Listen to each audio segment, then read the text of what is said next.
Okay, year 12, this is some key information for you to talk about the process that we use for calculating predicted grades, particularly as the kind of sources of evidence that we use to do this, are relevant at the minute.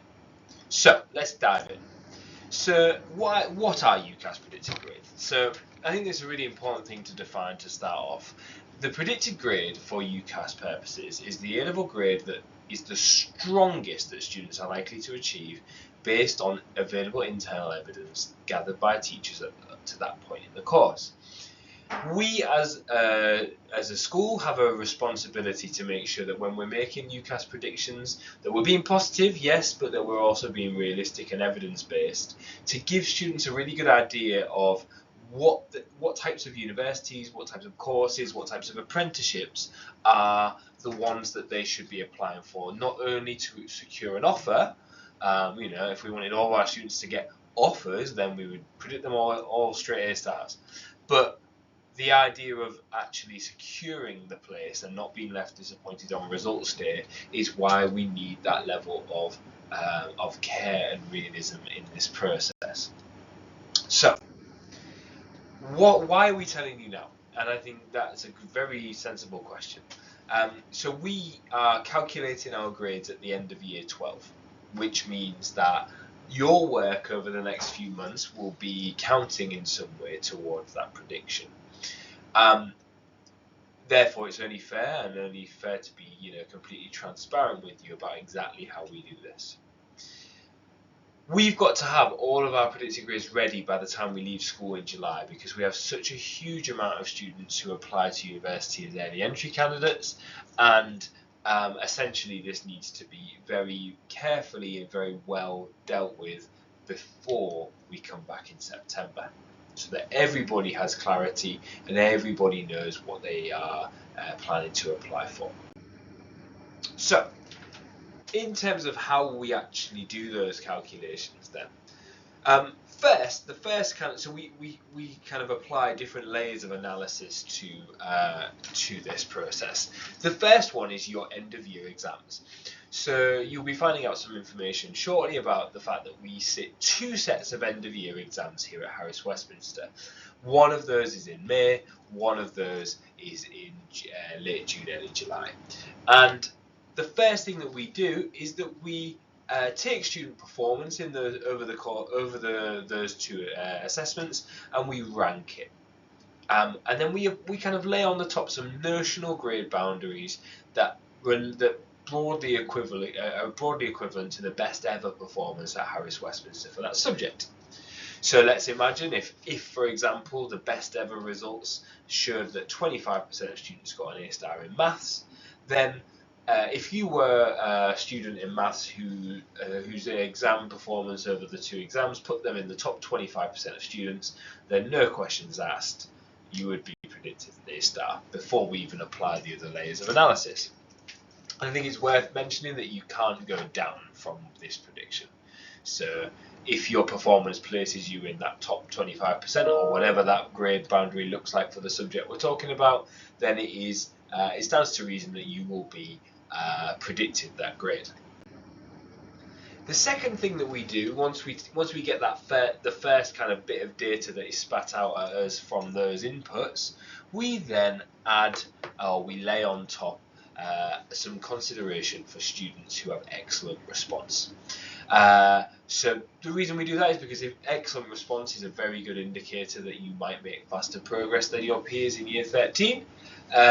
And anybody who has an average response grade of 7 or higher, who sit close to the grade boundaries, will automatically have their predicted grade moved up one. Now, that's quite a wishy-washy definition, but it is because different subjects have massively different size cohorts. So exactly how far away from the grade boundary you need to be for each subject will vary. But broadly speaking, if you're close to the next grade in your exam performance and you've also got good response, then you will automatically be kind of bumped up.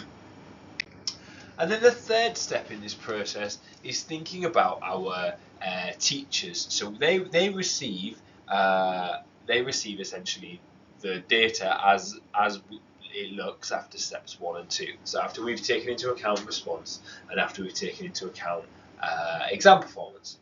And then your subject teachers will receive that data, and then essentially we'll be looking at that data to ensure that everything that is in there is positive, realistic, and evidence-based. If for some students there are some, this can happen, some massive outliers where there are other bits of evidence that a department would use to say, actually, we think that this student deserves a higher predicted grade, then we will use the teacher's professional judgment to do that. No students will be moved down after steps 1 and 2, as I say, and then after that last layer of checking has happened, then we will communicate your predicted grades to you in your final year reports, and they are the ones that will be used for your UCAS applications. I think it's probably easy if we do a little bit of an example here. So here's Johnny. If Johnny scores in the 70th percentile, so the top 30% of his year group for business studies. It's not a subject we offer here, but I am just using it as an example. And if we say that 20% of students in the best ever results that Harris Westminster had ever got for business studies had scored A star, and 50% of those students had scored either A star or A, if he's in the 30th percentile, he's not high. If he's in the top 30%, he's not high enough to go up to the A star automatically, but he is solidly within the A range. Now, if Johnny's responses are 5, as we see in the example here, then his grade is not automatically going to be moved up to an A star, and then that will be handed over to the teachers, and the teachers for business studies will review the evidence and think, yeah, okay, do we agree that an A is a fair predicted grade? If they do, then that will be moved. That will not be moved, and it will stay as an A. It's a really, I think it's a process that we're really confident in, and we've had some really good. I think it worked very well this year, and we can see we're starting to get some really good university offers off the back of it. But there are a few questions. So here are some of the questions from last year's Year 12s who were seeking to understand. So I figured I should take a minute to explain that to you as well. And the first question is this grade that we are looking at for the end of years an average of the 2 assessments or the best of the 2? It is an average of the 2 assessments, and both assessments count the same amount. So each assessment counts for 50%, and we essentially just average out the percentages of those 2. Can purpose and mechanics grades affect your predicted grades despite doing well in the end of year exams? Now, I think this person is saying, look, if I do well in my end of year exams but my MPR haven't been very strong the whole way along, will I be disadvantaged? And the answer to that is no. If you do well in your end of year exams and you are placed in like the top sort of percentiles, then regardless of what your reports have said up to that point, you will keep that grade. You cannot be put down a grade based on what follows.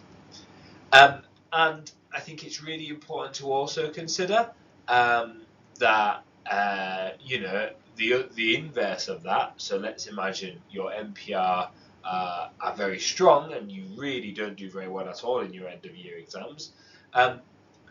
Your teachers, that's part of the evidence, the other evidence that teachers might consider.